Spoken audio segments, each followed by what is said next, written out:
Anda diajar di bangku sekolah bahwa kisah Putri Gunung Ledang hanyalah sebuah dongeng romantik bercampur tragedi.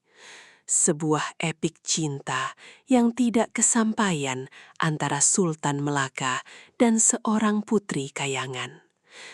Tetapi, bagaimana jika saya buktikan kepada Anda hari ini bahwa ia sebenarnya adalah sebuah perjanjian berdarah?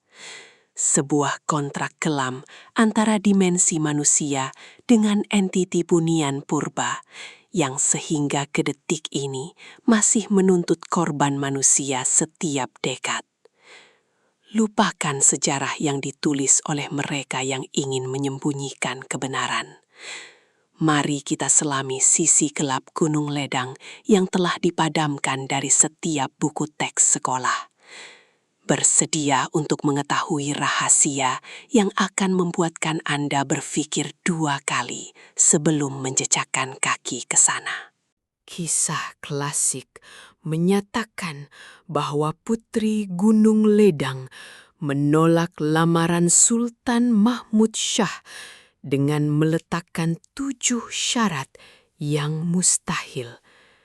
Jambatan emas, jambatan perak, hati nyamuk, hati kuman, air mata anak darah, air pinang muda, dan yang paling mengerikan, semangkuk darah putra Sultan sendiri, Raja Ahmad. Naratif rasmi memberitahu kita bahwa Sultan gagal memenuhi syarat terakhir karena tidak sanggup membunuh anaknya sendiri. Lalu putri tersebut merajuk dan menghilangkan diri. Namun, siasatan mendalam terhadap manuskrip purba yang disembunyikan oleh pihak penjajah British pada kurun ke-19 mendedahkan suatu fakta yang sangat berbeza. Syarat-syarat tersebut bukanlah penolakan. Sebaliknya, ia adalah ritual pemujaan syaitan yang sebenar. 7 syarat itu sebenarnya merupakan 7 kunci untuk membuka portal antara dimensi kita dan alam bunian. Pakar bahasa kuno yang mengkaji teks asal mendapati perkataan hati nyamuk dan hati kuman adalah kode rahasia bagi organ manusia yang dikorbankan di tempat-tempat suci tertentu di sekitar gunung. Darah Raja Ahmad pula bukanlah sekadar kiasan. Dokumen rahasia Kesultanan Melayu yang diseludup keluar sebelum kejatuhan Melaka mencatatkan bahwa darah itu sebenarnya telah ditumpahkan. Perjanjian telah dimeterai. Sebagai ganti, Sultan dijanjikan kuasa luar biasa dan perlindungan mistik daripada ancaman empire luar. Tetapi, harga untuk kuasa gaib ini sangat mahal, dan ia tidak terhenti pada zaman itu sahaja. Entiti yang dikenali sebagai Putri Gunung Ledang ini, hakikatnya bukanlah seorang manusia, mahupun pari-pari yang cantik. Dalam demonologi purba Asia Tenggara, ia diklasifikasikan sebagai Raja Jin dari kasta tertinggi atau bunian purba yang memakan tenaga hayat atau semangat manusia untuk terus kekal abadi di dimensinya. Wajah cantik yang sering digambarkan oleh pendaki yang tersesat hanyalah ilusi pemangsa untuk menarik mangsa ke dalam perangkap. Sebaik sahaja mangsa melangkah melepasi sempadan alam gaib, ilusi itu terungkai, mendedahkan rupa sebenar yang mengerikan. Perjanjian darah yang dibuat ratusan tahun lalu mengikat entiti ini dengan bumi kita, dan ia memerlukan penyelenggaraan berkala. Pernahkah Anda perasan satu corak yang aneh mengenai kes-kes orang hilang di Gunung Ledang? Jika kita kumpulkan geratan akhbar dari tahun 1950-an sehingga kini, satu pola matematik yang menakutkan akan muncul. Setiap 10 tahun akan ada satu kes kehilangan besar-besaran atau kematian tragis yang tidak dapat dijelaskan oleh pihak berkuasa. Mayat yang ditemui selalunya berada dalam keadaan pelik, ketiadaan darah di dalam badan, atau organ dalaman yang hilang tanpa sebarang kesan bedah siasat pakar. Pihak polis sering mengklasifikasikan kes ini sebagai kemalangan tragis atau serangan haiwan buas. Namun, penduduk tempatan yang menetap di kaki gunung tahu kebenaran yang tidak berani diucapkan. Pada tahun 1987, sekumpulan pelajar universiti hilang tanpa dikesan semasa menjalankan ekspedisi botani di kawasan larangan Gunung Ledang. Operasi mencari dan menyelamat dilancarkan besar-besaran, melibatkan tentara dan unit anjing pengesan K9. Apa yang mengejutkan, anjing-anjing pengesan tersebut enggan memasuki kawasan tertentu di hutan itu. Seolah-olah mereka ketakutan melihat sesuatu yang tidak kelihatan pada mata manusia. Laporan rasmi menyatakan pelajar-pelajar tersebut sesat dan mati akibat kelaparan. Tetapi, laporan bedah siasat rahasia yang dibocorkan mendedahkan bahwa cebisan pakaian mereka ditemui di sebuah gua yang dipercayai sebagai pusat dimensi bunian, dipenuhi dengan simbol-simbol pemujaan darah.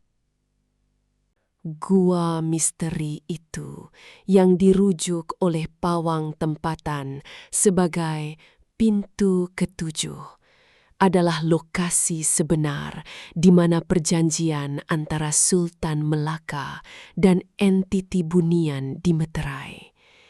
Disinilah proses serah nafas berlaku. Apabila kitaran 10 tahun tiba, pintu ini akan terbuka secara maya. Tenaga elektromagnetik di kawasan gunung akan menjadi tidak stabil. Kompas akan berpusing tanpa arah. Alat komunikasi elektronik akan mati serta-merta, dan kabus tebal yang berbau kemenyan akan turun secara tiba-tiba. Sesiapa sahaja yang berada di dalam radius kabus ini akan mengalami halusinasi visual dan pendengaran. Mereka akan mendengar suara merdu memanggil nama mereka, menarik mereka perlahan-lahan ke dalam pelukan maut alam gaib. Mangsa yang terselamat daripada fenomena ini yang kini ditempatkan di ward psikiatri tertutup berkongsi pengalaman yang hampir sama. Mereka mendakwa melihat sebuah istana emas yang gagah muncul dari sebalik kabus tebal, dikelilingi oleh dayang-dayang jelita yang menyajikan makanan mewah. Mereka dijemput untuk masuk ke dalam. Peraturan alam bunian sangat mudah. Jika Anda makan atau minum apa yang dihidangkan, roh Anda akan terikat secara mutlak ke alam mereka buat selama-lamanya. Tubuh fisikal Anda mungkin ditinggalkan di dunia manusia sebagai cengkerang kosong yang merebut, tetapi jiwa Anda akan menjadi hamba kepada Sang Putri, dikuras tenaga hayatnya sedikit demi sedikit setiap hari. Anda mungkin bertanya, jika perkara ini benar-benar berlaku, mengapa kerajaan dan pihak berkuasa menutup mata? Kenapa tiada amaran rasmi dikeluarkan? Terdapat satu teori konspirasi gelap yang mendakwa bahwa terdapat sebuah pertubuhan rahasia yang dianggotai oleh golongan elit tertentu. Mereka yang menggelarkan diri mereka sebagai penjaga perjanjian. Kumpulan ini dikatakan mewarisi amanah dari era Kesultanan Melayu untuk memastikan perjanjian darah ini tidak terputus. Jika bunian purba di Gunung Ledang ini tidak diberikan korban secara sukarela atau tidak sengaja, entiti tersebut akan turun ke kawasan penempatan manusia dan membawa malapetaka besar seperti wabah penyakit misteri atau bencana alam yang dahsyat. Atas sebab itulah, Gunung Ledang terus dipromosikan sebagai pusat pelancongan dan pendakian. Tanpa disedari oleh orang ramai, mereka yang datang untuk beriadah dan mencari ketenangan alam semula jadi, sebenarnya berjalan masuk ke dalam sebuah perangkap gergasi. Ribuan pendaki yang mendaftar di tapak perkemahan setiap tahun tidak ubah seperti kambing yang dibawa ke tempat sembelihan. Pertubuhan rahasia ini hanya perlu memastikan aliran pengunjung tidak putus, supaya apabila tiba masa portal itu terbuka, entiti tersebut boleh memilih sendiri mangsanya. Statistik jumlah pelancong yang didedahkan kepada umum sebenarnya adalah inventori nyawa yang dihidangkan tanpa kerelaan mereka. Terdapat tanda-tanda jelas jika seseorang itu telah ditanda sebagai mangsa korban seterusnya. Mangsa biasanya akan mula bermimpi tentang seorang wanita tua yang mengenakan pakaian tradisional yang lusuh dan berbau hanyir darah, berdiri di ujung katil mereka. Kemudian mereka akan menemui lebam-lebam aneh yang berbentuk seperti cengkaman tangan berselaput pada bahagian leher atau pergelangan kaki mereka apabila bangun dari tidur. Bau kemenyan akan sentiasa menemani mereka, tidak kira kemana sahaja mereka pergi. Rakan-rakan dan keluarga mangsa melaporkan bahwa mangsa akan mula mengasingkan diri, kelihatan murung, dan sering bercakap keseorangan dalam dialek Melayu purba yang tidak difahami oleh manusia modern. Seorang bekas ranger hutan yang bertugas di sana selama 30 tahun akhirnya memecahkan kesunyian sebelum beliau meninggal dunia dalam keadaan gila.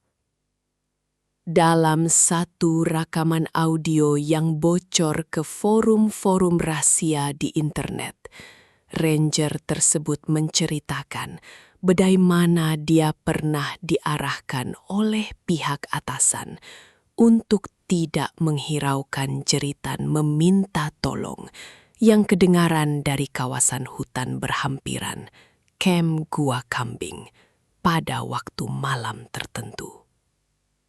Beliau diarahkan untuk memadamkan semua rekod kamera litar tertutup di pondok kawalan yang merakam penampakan kelibat bersaiz luar biasa yang merayap di atas tanah, mengheret sesuatu yang kelihatan seperti tubuh manusia masuk ke dalam kegelapan rimba yang tiada jalan pulangnya.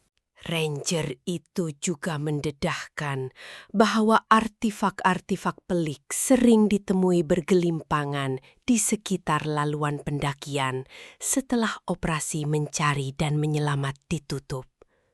Boneka-boneka jerami purba yang diikat dengan rambut manusia, mangkuk-mangkuk tembaga yang berisi darah pekat yang tidak membeku, dan cebisan kain kuning yang mempunyai mentera kutukan ditulis menggunakan tulisan Kawi.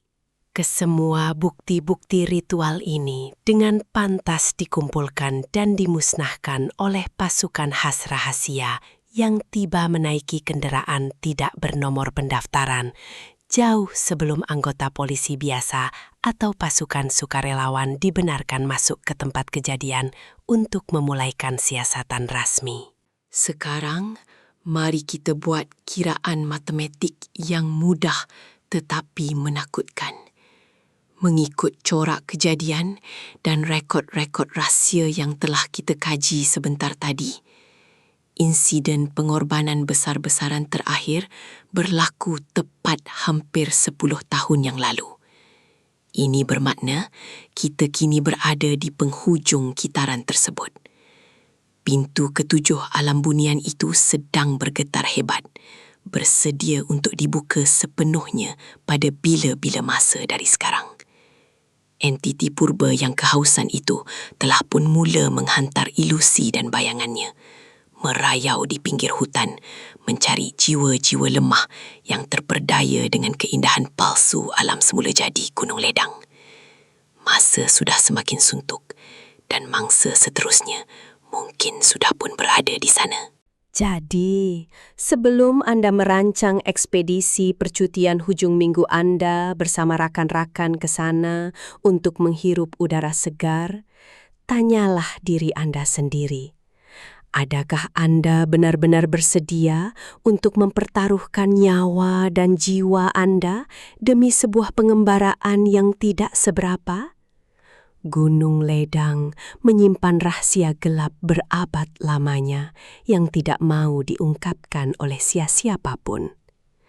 Perjanjian darah ini masih sah dan putri bayangan itu sedang menunggu habuannya. Jika Anda merasai hembusan angin sejuk yang berbau kemenyan yang kuat atau mendengar suara lembut wanita memanggil nama Anda dari sebalik pokok yang gelap, berlarilah sejauh yang mungkin. Kerana apabila Anda menoleh ke belakang, Anda mungkin tidak akan kembali ke dunia manusia ini lagi.